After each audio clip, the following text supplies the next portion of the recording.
All right, happy Thursday. Welcome to Survive to Thrive, everyone. We're going to talk on 6 personal perspectives today. It's been at least a couple of years since I've spoken on this, so this more than likely will be new for some of you at least, okay? So grab a pen and paper, please. Get ready to take some notes. There's 6 things I want to share with you. The first one is commit to self-mastery. Why is self-mastery important? Self-mastery is important because, number one, mastery pays. If you look at anybody in whether it's sports or business or the arts, if you have mastered whatever you are doing and you've mastered it at the highest level possible, it has a high rate of return. Look at Tony Hawk. He rides a skateboard for a living. He makes $1 million a year riding a skateboard. All right. And if you read Malcolm Gladwell's book, Outliers, he talks about the amount of time it takes in order to master anything. And that amount of time is 10,000 hours. And I was sharing with a group that I met with earlier today. I tracked back to when I got started in real estate, 2002. And between the time that I blocked to practice and role play my scripts every day and actual real time being on the phone making calls every day, I've got just over 17,000 hours invested in prospecting for seller listings. Have I achieved a mastery level of skill at this? Yeah, I have. And it's not about me. So please don't hear that. What I want you to hear is if I can, you can. If anyone, you can. There's nothing special about this. The key to success when it comes to mastery is simply time on task over time. Then the next question I would ask you is, how much time are you investing in self-mastery every day? What does that look like? How much time are you practicing your skills versus working on 80% activities? We'll get into that in just a second. How much time are you spending on mastering the 20%? It's super important. All right. Number 2, commit to the 80-20 principle. Now, the 80-20 principle says that 20% of what you do creates 80% of the results. 20% of what you do creates 80% of the results. I'm going to get my whiteboard over because I want to draw this and show you what this looks like.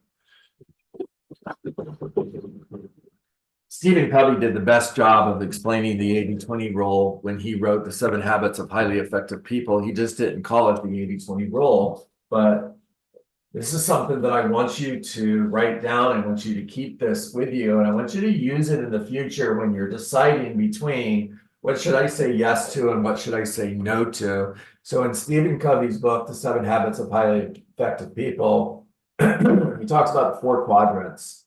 And in quadrant 1, we have urgent. I log into Facebook. Say that again, Eric. Oh, sorry, I didn't know I was on. Okay, there you go, buddy. Sorry. All right, so quadrant 1, we have urgent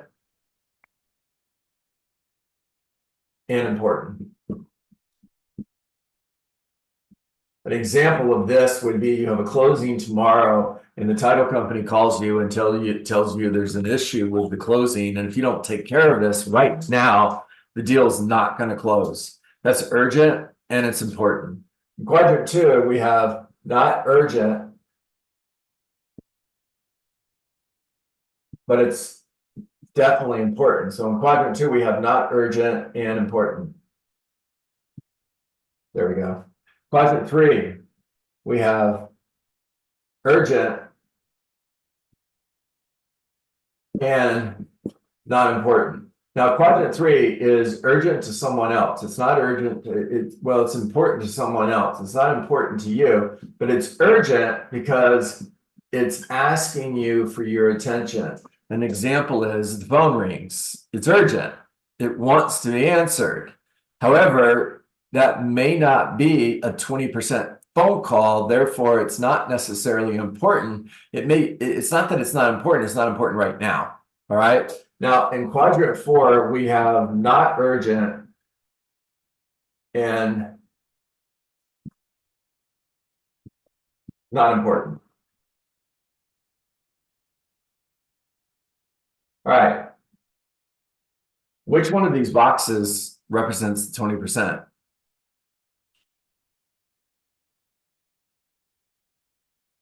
Number 1. Most popular answer, Claudia. Most popular answer, but it's not right. Sorry. Okay. Urgent and important is important. You have to deal with it. Okay. It's a fire that if you don't put it out, something bad is going to happen. However, the 80-20 rule says that 20% of what we do creates 80% of the results. So one of the examples, and I'm going to give you the examples here in just a second, but one of the examples is lead generation. So I'm going to block 2 to 3 hours every day to have 20 conversations, add 1 new contact to my database, schedule 2 appointments, and send out 5 handwritten personal notes. That's my definition of lead generation. Now, which one of these boxes would lead generation go in? I'll answer it for you. It's quadrant 2. It's not urgent, but it is important. In other words, if you skip lead generation today, nothing terrible is going to happen. That deal closing tomorrow will still close tomorrow if you skip lead generation for a day. So it's not urgent, but it's important. And if you're going to spend the majority of your time in any one of these boxes, you want to spend the majority of your time right here. Not urgent and not important. If you spend too much time in quadrant 1, that'll burn you out. If all you're doing is putting out fires, you're going to end up getting super frustrated, burn out, and you're going to want to quit. Ask anybody who's been doing this for a long enough time, closing 20, 30, 40 sales a year or more, and dealing with fires after fires after fires. If you know a transaction coordinator, call them and ask them, what's your job like? Their job lives right here. If you know a transaction coordinator, this is where they live. They're constantly dealing with urgent and important. That's why, never mind. All right. Now, urgent and not important, this is a person standing at your door asking, got a minute? This is the person who's coming over to you in the middle of lead generation and saying, hey, got a minute to talk about this? It's urgent. It's urgent. It's important to the other person, but it's not important to you. And it's urgent because they're right there in front of you. And if you say yes to that disruption, you're saying no to what's important. This one's hard to deal with. All right, the last box over here is not urgent, not important. That's the person who walks up to you in the office and says, hey, did you watch the basketball game? What'd you think?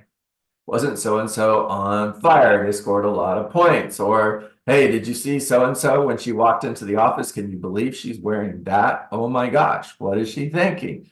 All right, not urgent, not important. But we like these water cooler conversations because they take up time and it keeps us from doing the things that are important. So we find ourselves, by the way, social media, unless you're working social media for your real estate business, lives right here.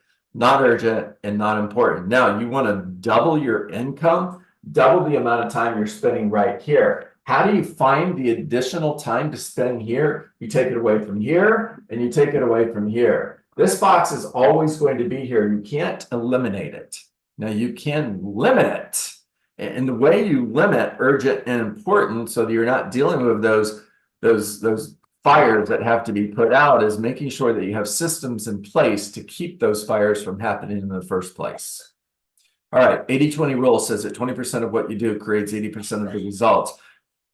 Urgent, not urgent, and important is your 20%. So next time somebody presents you with something they want you to do, or you have an opportunity to do something, ask yourself, is this a quadrant 2, 3, or 4 activity? And if it's a quadrant 3 activity, in other words, somebody knocks on your door and says, hey, got a minute? Your answer is, no, I don't. Matter of fact, my answer, if they knocked on my door during lead generation, would be, no, I don't. And why do you? Because if I'm supposed to be in lead generation, so are they. All right. 5 things that create your 20% lead generation. Number 2, meet with buyers and sellers. Number 3, take seller listings. Number 4, write offers and negotiate contracts. And number 5, practice and role play your scripts. Now, if you looked at your calendar should be blocked with 20% activities. 80% activities don't go in your calendar. They don't live here. They live on a spiral notebook under a title to-do list, and they come last. Never let the things that matter least get in the way of the things that matter most. The things that matter most are the things that you're putting into your calendar, because those are your 20% activities. The 80% that goes on your to-do list, you're going to get to that, or better yet, you're going to delegate that so it gets done without you doing it. All right. Number 3 on our 6 personal perspectives is move from E to P. So E to P simply means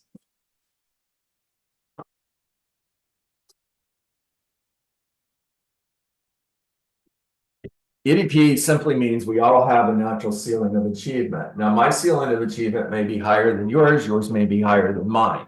But let's just say you're a real estate agent. You've been at this for a couple years, and over the last couple of years, you're closing anywhere between 8 and 10 sales. So 10 sales is your ceiling. Not a bad living, by the way. And you can settle for this and live your entire real estate career right here. So one of the things that I do as a trainer, coach, and recruiter is I call real estate agents. And one of the things that I hear, one of the most common things I hear is, I'm happy, I'm comfortable. And then I look at their production and they're right here. My first thought is, why? Now that may be a little harsh, sorry. However, if that person has the ability to double and triple or quadruple that production, get to 40 sales a year, is that going to give them an opportunity to build the life that they want to live? Because they possibly live on 20% of their income at that point, put away up to 50% of their income. The rest is taxes and God, by the way. And could they possibly build a real estate career that allows them to retire in 10 years and live this amazing life on passive income they've created because they didn't settle for good when great was still a possibility? All right, so down here, we're working in E. This is entrepreneurial. This is what we do. This is easy or natural. When you hear somebody say, well, they're just a born salesperson. All right, that person is here. And their ceiling could be much higher than 10 sales. Maybe it's 20. I mean, they rock. They've just got natural skills. And they have a higher ceiling of achievement. But everybody has a ceiling of achievement. Now, what happens when you hit this ceiling is you don't just hit it once, you hit it over and over again. And what happens when this happens is it leads to frustration, it leads to resignation, and it leads to greener pastures. In other words, the problem's not me, the problem is something else. So I'm going to go somewhere else because it's going to be better over there. Well, no, it's not, because you're still there. And you took all of your problems with you. So you still have the same problems. They just followed you over there. Now, the key to breaking through this ceiling is up here. It's P. And P is purposeful. All right. What are you going to do that's going to bring purpose to your business? I'll give you a couple examples. I'm going to start time blocking my day. I'm going to make sure that I have my 20% activities time blocked every day. I'm going to find an accountability partner who's going to hold me accountable to working that time block schedule without having any distractions. I'm going to create a plan to get from 20 sales to 30 sales, and it's going to be an activity-based plan. And I'm going to share that plan with an accountability partner, with a coach. And that accountability partner or that coach is going to hold me accountable to those activities. And when we do those things, we have massive breakthroughs. It's not a crawl through. It's this explosion where you have a breakthrough. Now, one more thing about this. What happens before breakthroughs is breakdowns. So, in other words, oh my God, everything sucks. I'm having a breakdown. Okay, congratulations. If you're having a breakdown, that means a breakthrough is coming. It almost always works that way. And when you have this breakthrough, all of a sudden you find yourself up here where you're selling 30 homes a year. Life is good. Except there's another ceiling waiting for you. And you're at 30 and you're trying to get up to 50, but you're hitting this ceiling. Well, the way you break through that ceiling again is go back to purposeful. How we doing, guys?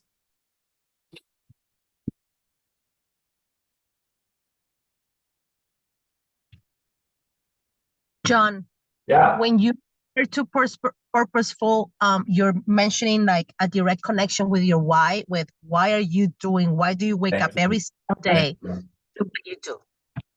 All right, Anna, so glad. Boy, I'm so glad I asked how am I doing, because when you see me missing something like that, please just jump in and take over.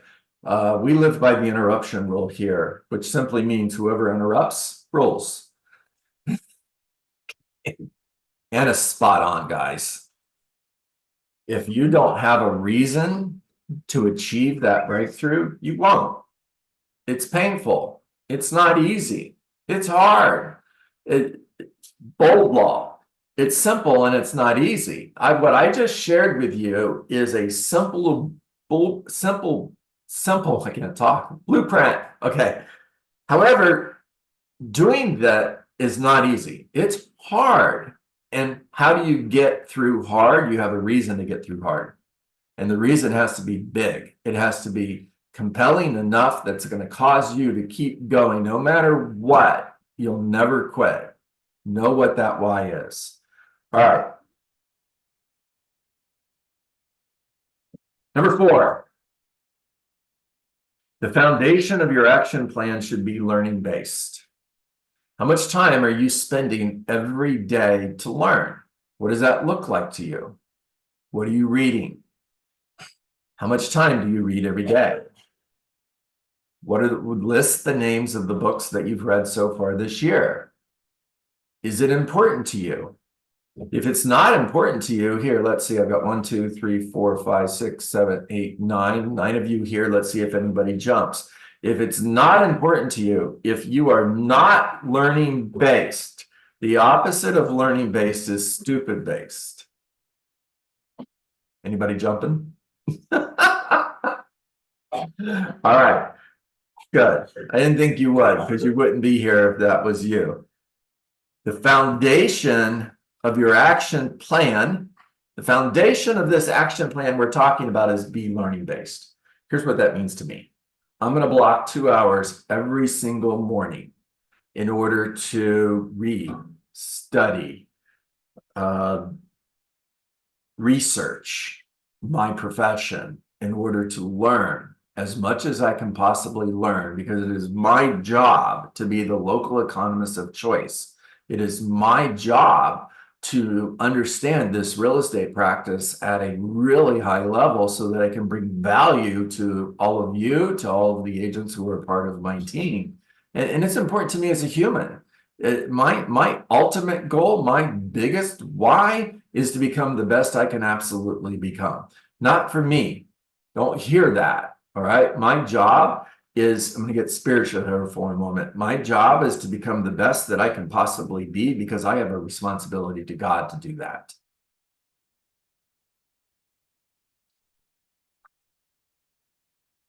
If you want to know what I mean, just look up the parable about the talents.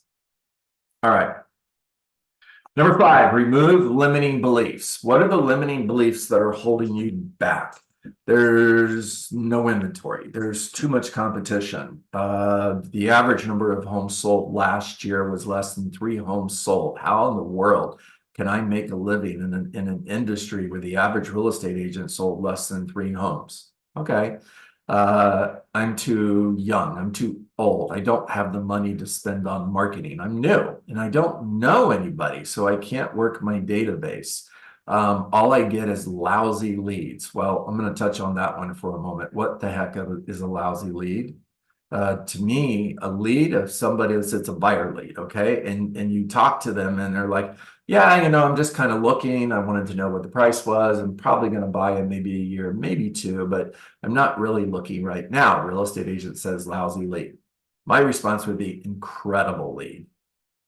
If the commission on that sale is $10,000, it's $10,000 2 years from now, or it's $10,000 30 days from now, it's the same to me.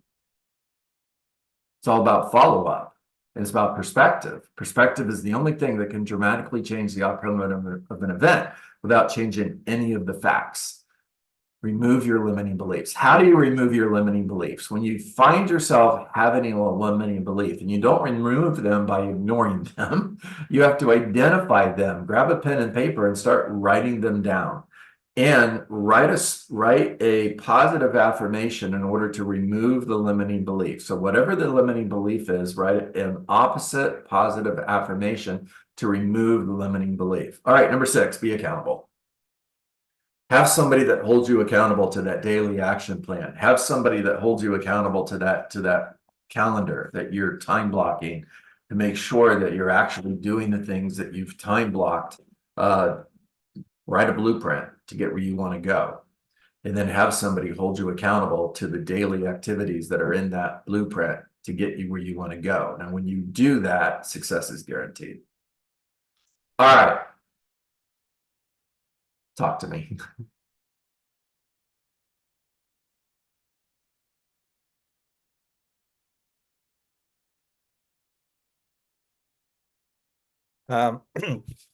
What happens with those people that they don't know the why? They don't know the why they wake up every day, and sometimes they don't have a purpose. I mean, sometimes people ask those questions, and I've seen people like that, like why I'm here, why I want to go moving forward, All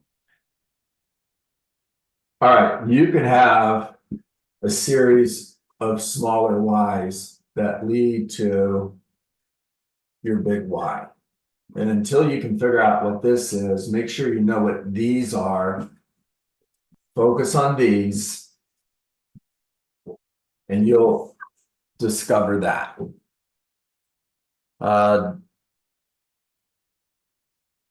Grab a journal and quiet time and write in your journal every single day, Belly. Okay. If you'll do that, if you'll spend time studying your goals, your why will come to you. Create a deathbed eulogy. What does the end look like to you? Stephen Covey talks about this as well in his book, 7 Habits. It's the end of your life and you're attending your funeral, and all the people that are in attendance are talking about this amazing person. What are they saying? Now that may help you find your big why. All right. And your big why can change over time, by the way. You're not going to have the same big why 10 years from now that you do today. You may, but you may not. My big why has changed more than once. When I first got into real estate, my big why was to make sure my family wasn't homeless and I could feed them. That was it. And it was because I had gone from a corporate position making good money to unemployed overnight, and real estate was the path to feed my family and put a roof over their head. And my big why was to feed my family and put a roof over their head. That was powerful enough to pull me through the pain.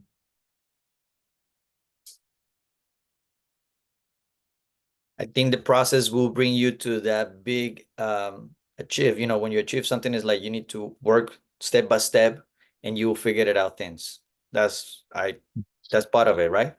It's part of it, yeah. And are you thinking big enough, or are you allowing your limiting beliefs to hold you back from thinking bigger? One of my big whys is in you know, Simon Sinek talks about this, and I love this in the infinite game is you want to have a goal or a why that is so unachievable that you may never achieve it, but you'll never stop working to achieve it. And one of my big whys that keeps me going is I want to be at a point in my life where I can stop working, have the money to support my family for life. And one of the things that I want to do during that time is move to South Africa for a year, for 2 years, maybe for 5 years, and help build homes for orphan children who are orphaned because of civil war and because of AIDS. There's 8 million homeless children in South Africa. It's a ridiculous number. Well, part of that, I'm going to be honest with you, that is something I want to share personally. And that is something that is a dream that my wife and I have together, because she went to parts of her life when she didn't have nothing to eat. There you And go. There you and it go. was something that we shared, that like it would be great to create these places where kids Yes. come to eat, you know, before go to school. Well, that's a huge big why, Belly. Now, what has to happen in order for that to happen? Yeah, we gotta work together. My wife and I gotta work together. See, you know, maybe one day we'll be able to accomplish that. No. Okay, so first of all, your action plan needs to be a lot more defined than we need to work together. What the heck does that mean? I have no idea. You have to create an action plan that you can actually look at every day and show up and tell, am I on path or am I off path? And maybe one day, no. You have to absolutely believe in your heart. You have to be convicted that this is not a possibility. This is not even a probability. This is definitely going to happen. And here, I'm going to get spiritual again. In my mind, the God that I serve, omnipotent, omnipresent, everywhere at the same time, the beginning and the end, the Alpha and the Omega, God is already standing at the finish line where you've already achieved this. To him, you've already done it. Amen. Do you remember the video we saw yesterday that said that God doesn't put something in your heart that is not meant for you to do? So if that's in your heart, if the vision is in you, if it's something that you can imagine, it means that he put it in there for a reason, for a purpose. There you go. There you go. There you go. That goes back to the parable that I asked you guys to look up, the parable of the talents. I believe it's in the book of Matthew. I could be wrong, but God gave one of the master gave one of the servants 1 talent, 1 3 and 1 5. Then he came back, and the one who had 5 turned it into 10. Do your own research on this. That dream that's in your heart is the talent that he's given you, and he doesn't want you to bury it. He doesn't want you to hide it. He doesn't want you to achieve 50% of it. He expects you to reach that place where he wants you to go. Me too, by the way. All right, guys, I hope you got a lot of information today that you can use. For those of you who love the church service, awesome. For those of you who don't, I apologize. But you know me well enough